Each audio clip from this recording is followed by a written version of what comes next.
Трекингът обхваща всички етапи на развитие на един бизнес. Добрият трекер задава тъй наречените умни въпроси, които карат предприемача на база собственото му съзнание да достига до решаване на задачата, казуса или каквото е възникнало като препятствие пред него и развитието на неговия бизнес. Има много случаи в трекинга, примерно когато така наречения аха ефект, виждаш насреща как лицето на човека грейва, защото ето, намерих отговора. Един предприемач аз обичам да се изразявам и пред моите студенти, че е като зелка. Някои хора идват и споделят нещо като проблем, а се оказва, когато започнеш да разлистваш зелката листо по листо, че проблема е съвсем различен. По този начин се различава трекинга от консултацията, че не прави предприемача зависим. Трекинга дали е известен в корпоративните среди? Не. В България е изключително непознато нещо. Газпром и Сбербанк в момента правят отдели с трекинг. Казвам се Анна Йотова и управлявам компания Callboxes. Занимаваме се с бизнес процеси на аутсорсинг. Обслужваме корпорации, които имат нужда да делегират вторичните си процеси, както и нужда от по-високо квалифицирани кадри, т.е. knowledge процеси на аутсорсинг, като предоставяме специалисти и иновативната услуга трекинг. Би го определила като методология, която съчетава различни инструменти. Инструменти от различни области, примерно от консултация, от менторство, плюс икономически и маркетингови умения и други бизнес инструменти, с които може да служи един професионалист, който работи и се развива в сферата на консултацията, така да кажем. Предполага се, че аз съм, например, имам фирма, обръщам се към теб и ти, владейки тази методология трекинг, от всякъде обгръщаш бизнеса ми и аз, споделяйки какви са моите проблеми, ти можеш да ме насочиш, нали така? Ако приемем, че мащаба на развитие на бизнеса зависи от развитието, нивото на съзнанието на предприемача, който го управлява, ако ти не можеш да решиш този въпрос и се обърнеш към консултант, т.е. той с неговите знания решава твоя въпрос.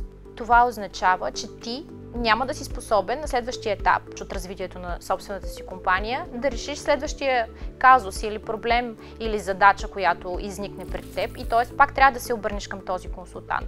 И развитието на твоя бизнес започва да зависи от консултантът. Тоест, ти не развиваш твоите личностни качества, не развиваш твоя кръгозор, а разчиташ на някой външен човек, който идва и те консултира, за да решиш определен проблем. Това те прави зависим. И другото, което е не винаги едно решение, което е дал резултат при един човек в една област, в същата област при друг човек би дал същия резултат. Добрият трекер задава тъй наречените умни въпроси, които карат предприемача на база собственото му съзнание да достига до решаване на задачата, казуса или каквото е възникнало като препятствие пред него и развитието на неговия бизнес.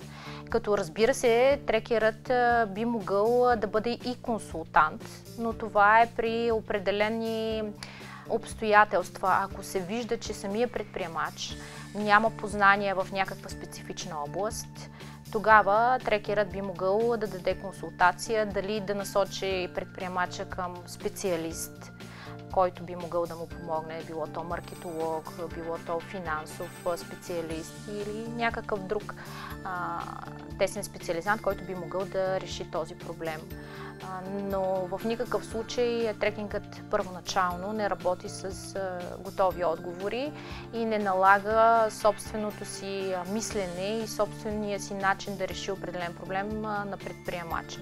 Тоест дава възможност един предприемач сам да вземе решение за развитието на неговия бизнес. Понякога трекерът, ако има достатъчно дългогодишен опит, и не само дългогодишен, изобщо ако има натрупан опит, той може би знае решението на проблема, който има съответния предприемач и би могъл да зададе въпроса по различни начини, така че да насочи предприемача сам да достигне до този извод и даде отговор на въпроса, или с няколко последователни въпроси, но целта му е да доведе до осъзнание предприемача. Ако, примерно, самият трекер не знае отговора на въпросът, да може да зададе въпросите по такъв начин, че да извади наистина проблема. Примерно, бих могла да кажа, че ако един предприемач дълги години сам се опитва да развива един бизнес, той е много навътре в самата материя на този бизнес, сблъсква се с достатъчно много проблеми и когато, примерно, един човек е вътре в самата сграда, той ни е наблюдава отвън. Именно, той не може да види цялата картина и понякога е като кон с капаци. Удря се в една и съща стена постоянно и не може да излезе оттам. И за да го извадиш, за да види цялостната картина, е необходимо работа с някакъв специалист, който да те накара да осъзнаеш реално отговора, който съществува вътре в теб. Защото от толкова много опит и практика, която притежава един предприемач, той е най-наясно как може да реши проблема си, стига да му помогнеш по някакъв начин да извади това решение от себе си. Тоест отговорът е в него, но той не го знае. Така условно може да кажем. Има много случаи в трекинга, примерно, когато така наречения аха ефект, че задаваш въпроси и виждаш насреща как лицето на човека грейва, защото ето, намерих отговора, просто самият той не го вижда. Когато му махнеш така наречените капаци и си разшири кръгозора, може да види много повече неща и решения. Но това е хубавото, че по този начин се различава трекинга от консултацията, че не прави предприемача зависим. Тоест той сам достига до това ниво на осъзнание, където може да реши сам проблема си. Трекинга работи след запитване, т.е. когато ти имаш вече проблем и дойдеш и кажеш какъв е проблема, тогава може да работим. В смисъл и вече да търсиме какъв е реално проблема, защото понякога един предприемач аз обичам да се изразявам и пред моите студенти, че е като зелка. Някои хора идват и споделят нещо като проблем, а се оказва, когато започнеш да разлистваш зелката листо по листо, че проблема е съвсем различен. И те самите виждат, че проблема им е друг. Така че наистина това не е работа за 10 минути, първата диагностична сесия, тя е така доста времеемка и може би от нея зависи добрия развой на нещата и добрия трекинг. Ако трекерът наистина е добър, диагностиката ще отнеме най-много време, но тя ще бъде и най-пунктуална и най-точна. И вече когато имаш диагноза, лечението е много по-лесно. Ако това е компания, която вече е работеща дълги години на пазара, има едни проблеми. Ако това е стартираща компания, стартъп, има нужда от съвсем други решения. Така че много индивидуално, не мога да... Но със сигурност трекингът обхваща всички етапи на развитие на един бизнес. Кои са ви най-честите клиенти? Предполагам стартъпи. Като цяло не само стартъпи, има хора, които дълго време се опитват да наложат дали марка, дали продукт на пазара, така че не само стартиращи компании, най-различни хора. Има и корпорации, които искат да решат определен проблем, искат да решат проблем примерно дори с структурата на управление. Има компании, които искат да се мащабират и се пробвали различни неща и не знаят защо не се получава, търсят проблема. Така че много е различно. Няма така категория, която да е тясно сегментирана. Различни са клиентите за трекинг. А вие имали сте случаи, когато да получите обратна връзка, да видите как това нещо работи? Най-добрият резултат е да видиш промяната дори в самата сесия, докато си с предприемача, как самото му лице се променя от емоцията и инсайта, който получава по време на самата сесия. Това е най-зареждащото нещо, което ме кара, примерно мен самата, да продължавам да искам да работя като трекер. Тоест ти го наблюдаваш. Как се ражда следващия въпрос? Следващия въпрос? Защото ти каза, че трекера задава поредица от въпроси. Така как е, се ражда следващия? Той идва ли на сесията с въпроси 1, 2, 3, 4, 5 и ги задава, едно след друго? Или върви, той потъва в някаква реалност на човека? Той трябва да му служи като огледало? Как се ражда следващия въпрос? Да, по принцип проблема, който иска да реши предприемача, не става с една сесия. Тоест, ние винаги правим някакви стъпки, които водят до решаване на този проблем. И ние не може на първата сесия, примерно, да направим цялостна карта или път, по който той трябва да върви, за да реши този проблем. Това става с малки крачки, които ние правиме регулярно на тези трекинг срещи. И примерно този предприемач има ангажиментът за времето от едната до другата трекинг сесия да реши определени неща, които водят до решаване на проблема. То пак зависи от проблема. Каква е всъщност целта на предприемача? Дали иска да се мащабира, дали целта му е реализуема в близките месеци, дали в близките години.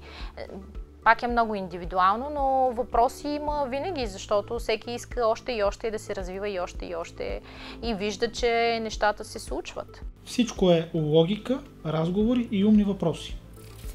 Ами да кажем, че творческото мислене е отвъд логиката, ако трябва да съм конкретна. Така че логика не търсим. В смисъл, логиката може да доведе от точка А до точка Б, докато творчеството може да се заведе навсякъде. Тоест... Това е творчески процес, така ли? Ами така смятам, да. В смисъл, няма как то да е обвързано с нещо, което е написано, да следва някакви определени траектории. Всеки случай е индивидуален. Ако, примерно, самият трекер няма така нареченото дивергентно мислене, ако няма творчески подход, ако той самия не може да мисли различно, как би могъл да бъде полезен на този предприемач? Тоест, ако ние имаме проблем, който е на определено ниво, ние трябва да минем на следващото ниво, за да видим решението на този проблем, който е на това ниво. За да минем на следващото ниво, трябва да разкрием по някакъв начин съзнанието си, за да видим проблема. Това прави трекингът. Но трекера е така наречения T-shaped person, ако вземем буквата T. Тоест, поне една основна компетенция, която има човекът, и една шапка, която е много широка от различни други компетенции, които не са в дълбочина развити, но те наистина разширяват кръгозора на практикуващия достатъчно, за да може да види много неща. И това става най-вече с личностно развитие. То няма как да стане учейки различни методологии, инструменти. Ако човек не развива личността, няма как да развие бизнеса. Самия факт, че аз идвам пред теб с проблем, това означава, че аз имам гледна точка към една ситуация и я определям като проблем. И предполагам, започва това разлистване. Защо това е проблем? Тоест, първо може би се следва моята гледна точка, защото реалността, тя е една и съща. Ние с теб може да гледаме един домат, но за мен това може да е проблем, за теб може да е щастие. Нали? Така е. Започва изместване на гледната точка. Всъщност, вие работите с местене на гледната точка.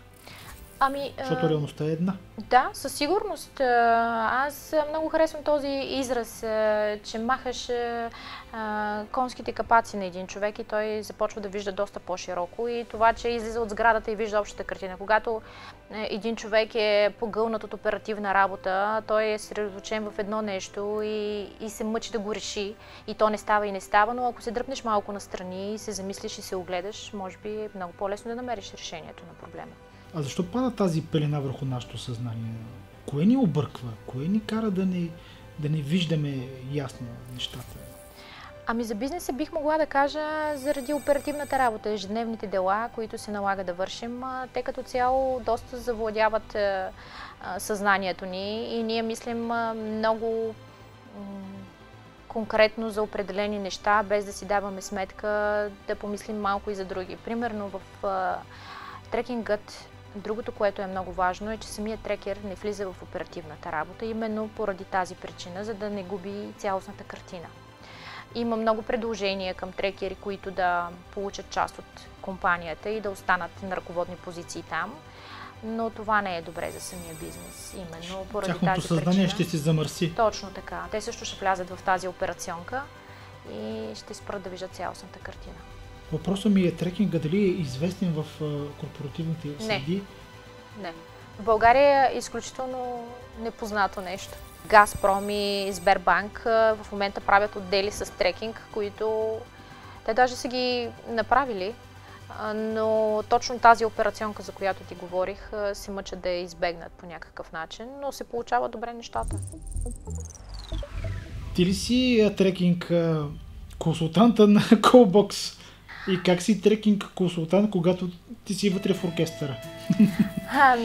Точно това е разпределение на ролите с моя партньор. Той се занимава с оперативната работа. Аз гледам много да не навлизам там. От време на време, нали, като се налага, правиме с него някакви сесии, но като цяло аз съм по-далече от оперативния процес, именно поради тази причина, за да мога да виждам цялостната картина.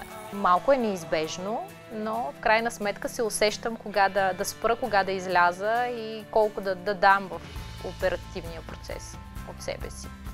Кого би поканила в този подкаст и какво би го попитала? Бих поканила Свилен Рангелов от Dronamics. Какво би го попитала? Първо, смятам, че би било интересно за аудиторията да разкаже за пътя, който са извървяли. И другото, което бих искала лично да го попитам, е дали от опита, който са придобили от призмата на времето и сега погледа, който има над нещата, какво би направил по различен начин в този път, който са извървели.